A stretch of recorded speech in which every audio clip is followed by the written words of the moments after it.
orphaned at 19. And that plain, terrible fact was the whole of what 19-year-old Emeline Frost had left to her name in the autumn of 1881, standing outside the county land office in the railroad town of Larkspur Crossing, Colorado Territory, with $6.40 knotted into a handkerchief and no family left in the world willing to claim her. Her father's business partner, a smooth, well-liked freight agent named Josiah Vane, had produced a guardianship paper naming himself sole executor of her father's modest estate on the grounds that a girl of 19 could not be trusted to manage a warehouse and its debts alone, and within a season he had sold off everything her parents had built, leaving Emeline with only the clothes on her back and whatever coin she could hide in her sleeve before the last of the furniture went out the door. With that $6.40, she bought, at a tax sale nobody else troubled to attend, the abandoned telegraph office at the edge of town, its brass key silent for 3 years, its windows thick with dust, a purchase every soul in Larkspur Crossing considered proof that grief had finally addled the poor girl's judgment. She did not know, not yet, that hidden inside a false drawer in that office's old operator's desk was a final, undelivered message, sent the very night the previous operator vanished, one that would clear a dead man's name, expose a theft that had shaped the fortunes of the entire town, and give Emeline Frost back a life far larger than the one that had been taken from her. Settle in, and let us tell you the story of Emeline Frost. If you have ever been told you were too young, too alone, or too unproven to be trusted with your own life, tell us in the comments, because we think this story was written for you. Emeline had grown up not in Larkspur Crossing, but in the smaller railhead town of Millbrook Junction, some 40 miles east, the only child of a telegraph operator named Josiah Frost, who had, unusually for a man of his profession, brought his young daughter into the operator's booth from the time she could barely see over the key, teaching her the language of dots and dashes the way other fathers taught their children letters, not because he expected her to make a living of it, but because he believed, with a conviction he repeated to her often enough that she absorbed it the way she absorbed her own name, that a person who could read the click of a telegraph key could learn to read almost anything else worth reading, if they gave it the same patient attention. Josiah Frost had a gift, well regarded up and down the line, for catching the smallest irregularities in a transmission. A dash held a fraction too long, a pause where none belonged, the particular unsteadiness of a hand growing tired or nervous partway through a message, irregularities that told him, long before the words themselves confirmed it, whether the operator on the other end was rushed, distracted, or lying. A telegraph key doesn't just carry words, Emmy, he used to tell her, guiding her small fingers over the brass while the office's oil lamp burned low against the evening. It carries the man sending them. You listen close enough, long enough, and you'll hear more truth in the rhythm than most folks ever say plainly. Emeline took this teaching the way children take in anything repeated with enough love behind it, without fully grasping, in those contented years, how directly her father's patient lessons would one day become the only inheritance left to her. It was not only the key that Josiah taught his daughter to read carefully. He had operated the telegraph office at Millbrook Junction for over a decade, handling every message that passed through that stretch of the territory, including, in the years before the railroad reached properly into Larkspur Crossing, the urgent traffic surrounding gold shipments moving down from the mountain claims toward the territorial bank, traffic that required absolute discretion and absolute trust, since a single leaked message about timing or routing could mean the difference between a shipment arriving safely and a shipment never arriving at all. Josiah had known, by name and by the particular rhythm of their sending hands, most of the operators working that circuit, including a quiet, careful young man named Thomas Ridley who had once held the telegraph post at Larkspur Crossing itself, a man Josiah had always spoken of with a puzzled kind of sorrow. Since Ridley had vanished from his post one night in the winter of 1874 under circumstances the whole territory eventually came to associate, however unfairly, with a gold shipment that disappeared that same week. There was talk that Ridley had a hand in it, Josiah told Emeline once, when she was old enough to ask why the name came up so rarely and so carefully. But I knew that boy's sending hand as well as I know my own, and I never once believed it. A man can lie with his mouth,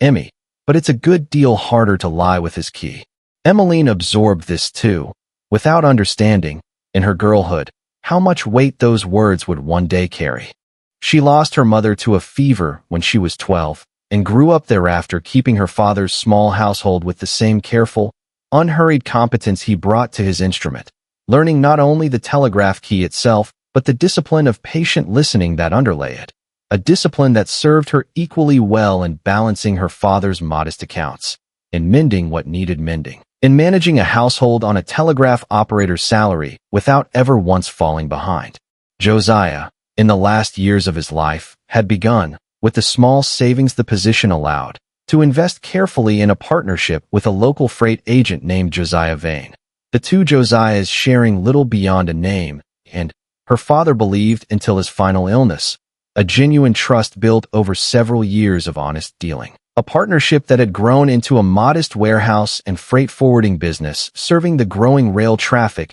through Millbrook Junction. What Emeline carried forward from all those years at her father's side, more than any specific skill with a telegraph key, was his deepest conviction, tested and proven 100 times over in the patient work of reading a distant hand through nothing but the rhythm of dots and dashes, that the truth of a person revealed itself, sooner or later, in the small, involuntary details they could not entirely control, however carefully they managed the larger story, and that a person patient enough to listen for those details would eventually hear what a hurried listener missed entirely. She did not know, in the quiet, grieving years after her mother's death, spent contentedly enough at her father's side, how soon and how completely she would need that conviction, or how entirely it would one day be the only tool left in her hands. The fall came swiftly once her father's health began to fail, in the way losses so often compound upon each other once the first domino tips.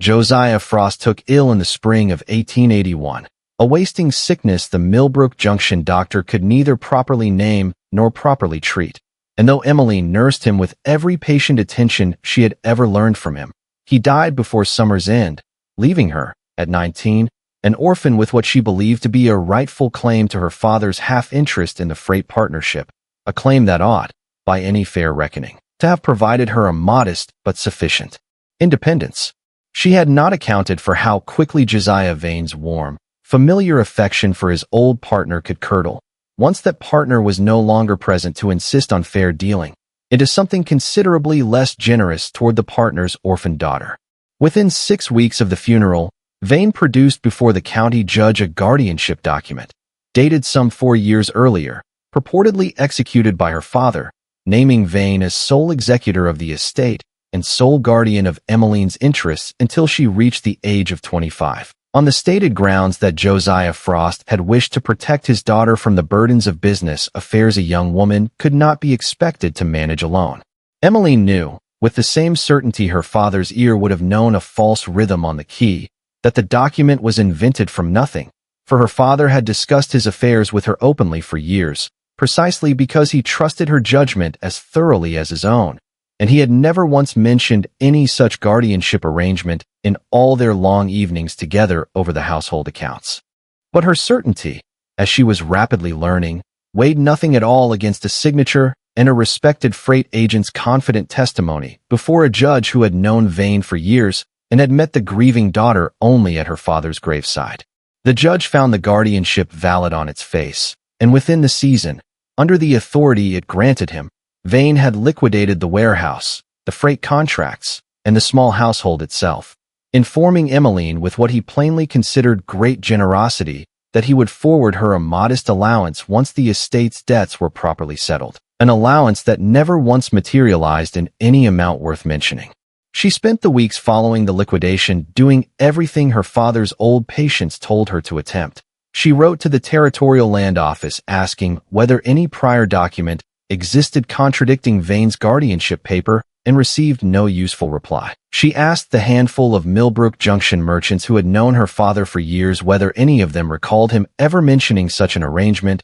and found only uncomfortable silence, for Vane's freight business now controlled shipping contracts that half the town's merchants depended upon, and no one wished to risk his goodwill contradicting the man who now held it. She searched every drawer and trunk in what remained of her father's effects for some scrap of paper that might disprove the guardianship and found nothing, for a forgery careful enough, She was learning in the same slow way her father had once taught her to detect a lie in a distant sending hand. Leaves no obvious seam for an ordinary search to catch. With nothing left to hold her in Millbrook Junction and the whole town now arranged, however unintentionally, around Vane's continued goodwill, Emeline took the $6.40 she had managed to keep hidden through the whole ordeal and boarded a westbound freight wagon toward Larkspur Crossing, a town she knew only because her father had once spoken of it fondly as the place where his old friend Thomas Ridley had operated the telegraph key before his mysterious disappearance 7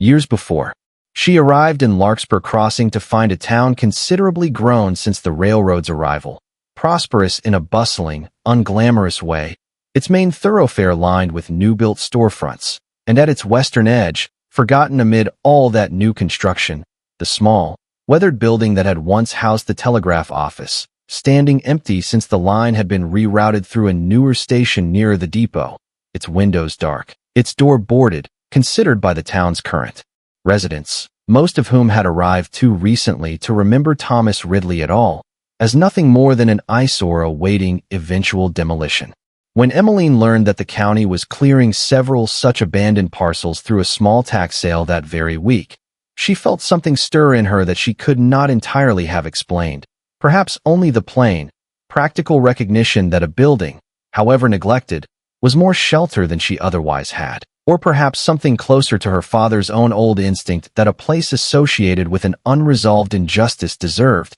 at the very least, one patient look before being written off entirely. When the modest bidding opened and closed at $5 with no other interest at all, Emeline heard her own voice offer $6, and the auctioneer, plainly unable to imagine what use a girl alone could have for a defunct telegraph shack, took her money with an expression of mild, pitying amusement and handed over the deed without further comment. She moved into the building that same week, clearing 3 years of dust and neglect with the same patient, unhurried competence she had once brought to her father's household accounts, and found, to her considerable relief, that the structure itself remained sound, its walls tight, its roof largely intact, requiring only labor rather than money. She did not have to make it properly livable again. It was in the course of this cleaning, some 10 days after taking possession, scrubbing down the operator's desk that had sat untouched since Thomas Ridley's disappearance, that Emeline's hands, moving along the desk's underside out of the same habitual thoroughness her father had taught her to bring to any task, found a seam in the wood that did not match the desk's visible construction, a narrow gap suggesting a compartment built deliberately rather than worn by age. She worked the panel free with the edge of a kitchen knife, her breath gone shallow with an anticipation she could not entirely name, and found within a shallow false drawer a single folded sheet of telegraph message paper, its creases sharp despite 7 years of undisturbed rest, covered in the careful, practiced hand of a trained operator transcribing dots and dashes into words. She sat on the floor of that dusty office in the fading afternoon light and read a message that had, quite plainly, never been sent onward to its intended recipient, dated the very night Thomas Ridley had vanished from Larkspur Crossing and from every subsequent record of his life.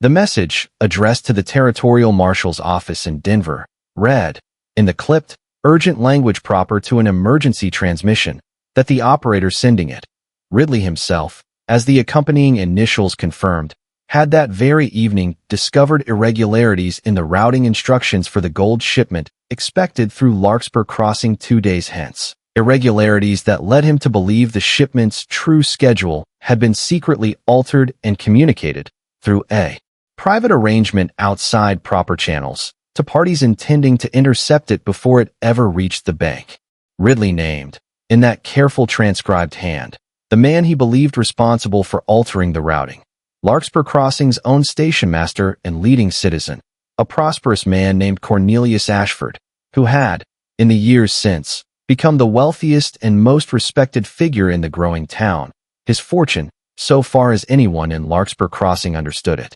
built entirely on shrewd early investment in the rail line's expansion. The message's final lines, written in a hand that had grown visibly hurried, stated that Ridley intended to send this warning and then confront Ashford directly before the shipment's true schedule could be exploited and that he trusted the marshal's office to act swiftly upon receiving it. The message, Emeline understood with a slow, sinking clarity, had never reached Denver at all. It had been transcribed, sealed in its careful hiding place, and never sent.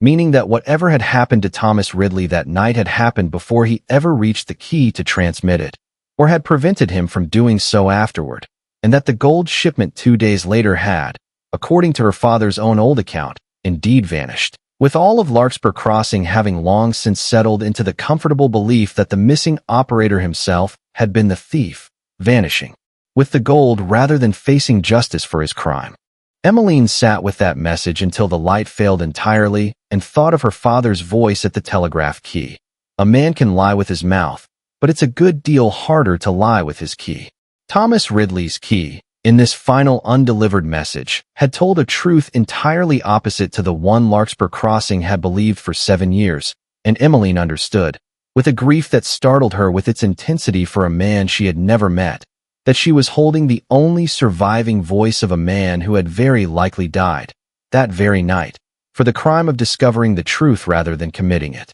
She did not act rashly, for she understood, from her own bitter and recent experience with Vane's forged guardianship, exactly how little a plain accusation would accomplish against a man as thoroughly respected as Cornelius Ashford had become in the years since. She spent the following weeks in careful, patient work, first tracing through the newspaper archive kept at the Larkspur Crossing Library the public record of the gold shipment's disappearance and the subsequent investigation, which had concluded, based largely on Ashford's own confident testimony as station master, that Ridley had altered the shipment's routing himself and vanished with an accomplice, a conclusion that Emeline now understood, reading it against Ridley's own message, to be. Ashford's accusation turned back upon the very man who had discovered his scheme. She learned, through careful inquiry among the oldest residents still living in Larkspur Crossing, that Ashford's considerable fortune had indeed begun its steepest growth in the years immediately following the shipment's disappearance,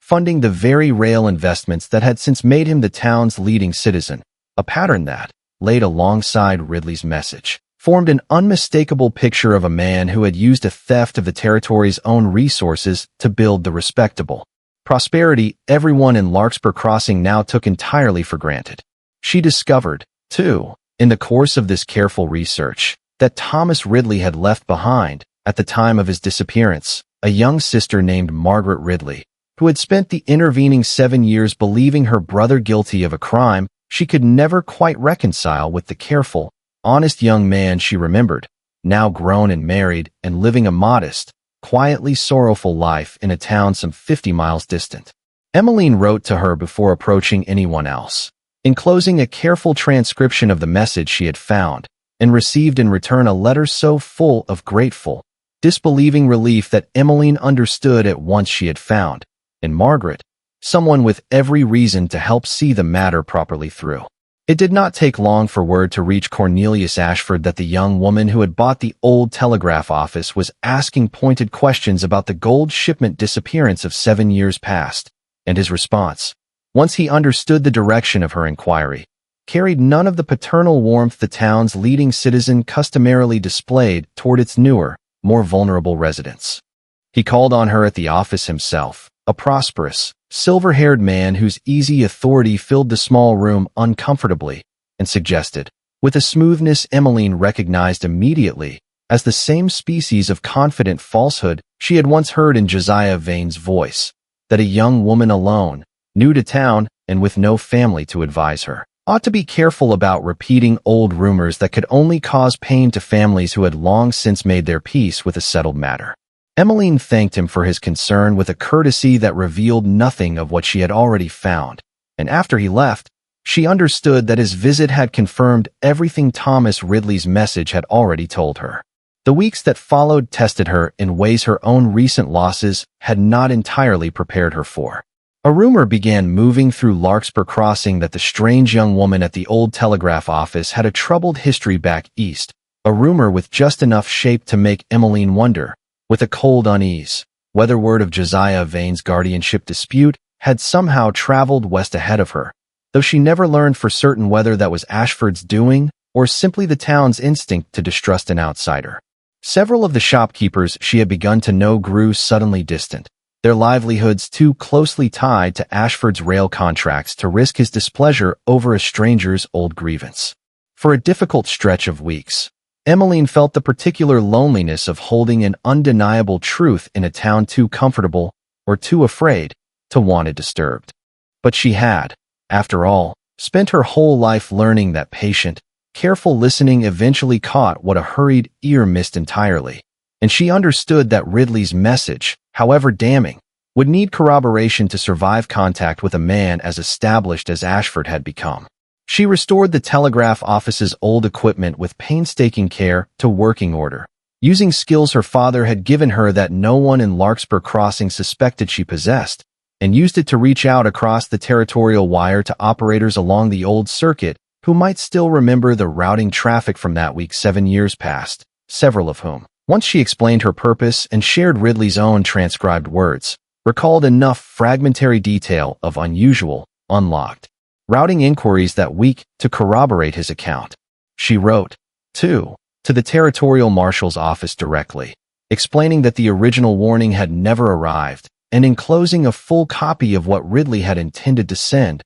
a communication that, arriving so many years after the fact, might easily have been dismissed had Margaret Ridley not simultaneously petitioned, through a sympathetic territorial newspaper editor she had found willing to examine the matter, for a formal reopening of her brother's case. The newspaper's eventual story, running under a headline recalling a telegraph operator's long-buried warning, could not be dismissed the way Ashford plainly hoped it would be, for it arrived supported by Ridley's own message in his own transcribed hand, by corroborating testimony from other operators along the circuit, and by the Marshal's own renewed interest once a formal petition made the matter impossible to quietly set aside. The investigation that followed, sharpened considerably by public attention the newspaper's story generated, uncovered banking records showing that Ashford's earliest and most significant rail investments had indeed been funded through an unexplained infusion of capital in the precise weeks following the shipment's disappearance, a pattern the original investigation, conducted under Ashford's own confident guidance as the territory's leading citizen, had never thought to examine. Ashford did not confess, and the passage of 7 years made a full criminal conviction difficult to secure, but the weight of evidence, once made public, proved more than sufficient to permanently and thoroughly unravel the story of shrewd, honest success he had told about himself for the better part of a decade, and the Territorial Rail Company, its own reputation now at stake, quietly withdrew the contracts and considerations that had underwritten much of his continued prosperity. Emeline herself sought no personal restitution from Ashford beyond the public clearing of Thomas Ridley's name, which she considered the truest purpose of what she had found, but she did not stop there. Working alongside Margaret Ridley, who traveled to Larkspur Crossing once the matter was settled, and stayed on with a gratitude that soon grew into genuine friendship, Emeline helped establish, in the very Telegraph office where the truth had waited 7 years to be found, a small but genuinely useful public reading room, and evening school for the town's younger telegraph apprentices and railroad clerks, a place where any young person eager to learn a trade, regardless of family or fortune, could receive proper instruction and a fair start, funded in part by a settlement the rail company, eager to distance itself from the Ashford scandal, agreed to provide once Emeline and Margaret jointly petitioned for it. As for her own claim against Josiah Vane, Emeline wrote a careful account of the Larkspur Crossing matter and her role in it to the Millbrook Junction newspaper, whose renewed interest in her story prompted several of her father's old associates, finally free of Vane's commercial leverage now that a wealthier and more prominent man's fraud had shown the whole territory how easily convenient documents could conceal genuine theft, to come forward with their own long unspoken doubts about the guardianship papers' timing and origin,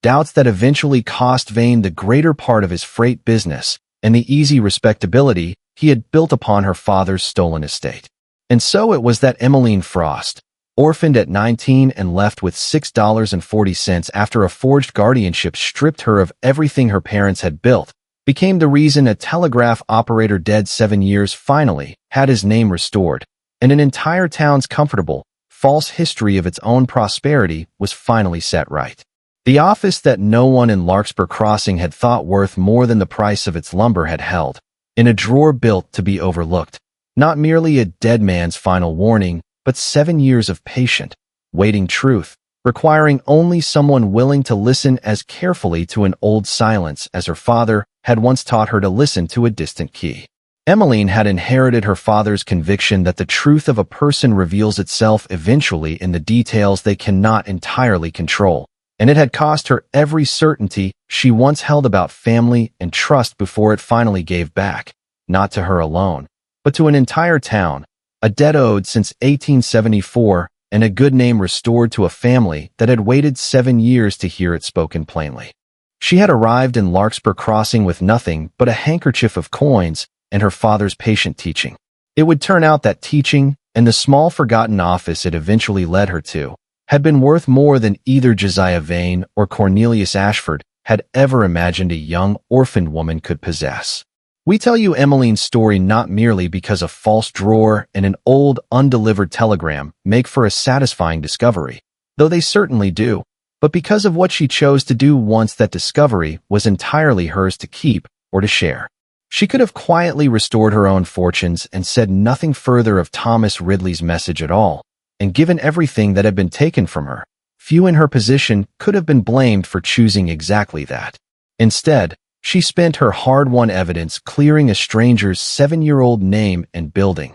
from an abandoned telegraph shack nobody wanted, a school meant to give other young people the same patient start her own father had once given her. That choice, more than the office, more than the message, and more than the $6 that started it all, is the true inheritance of this story, the understanding that patient, careful listening will eventually catch what a hurried world misses entirely, and that even a life interrupted as early and as unfairly as an orphan's can still become the very thing that finally sets an old injustice right. Thank you for spending this time with Emeline and the Telegraph office that kept a good man's last words safe for 7 years. If her story stayed with you, we would be grateful if you subscribed and share it with someone who needs the reminder that patience and honest attention can outlast even the most comfortable lie, and we would love to hear from you in the comments. What is a time you found real value in something everyone else had already written off? We read every one of them, and we are always glad to have you here with us. Until next time, stay close.